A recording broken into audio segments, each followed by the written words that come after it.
నమస్కారం. RTI 9 news కి స్వాగతం.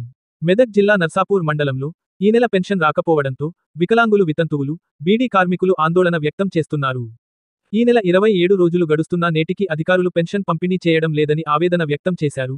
స్థానిక ఎంపీడీఓ, మున్సిపల్ కార్యాలయాలకు వెళ్లి వారి గోడును వెళ్లబుచ్చుకున్నారు. ప్రభుత్వం వెంటనే తమకు పెన్షన్ మంజూరు చేయాలని డిమాండ్ చేశారు.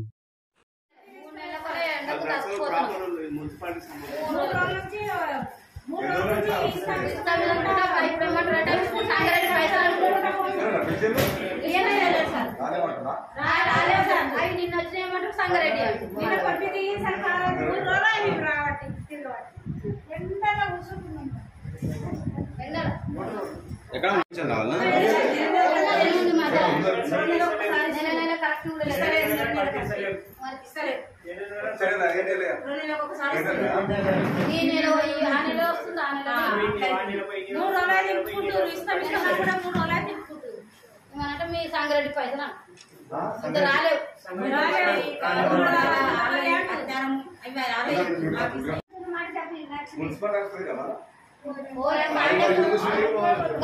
మూడేళ్ళకి సెక్యూరిటీ వచ్చింది.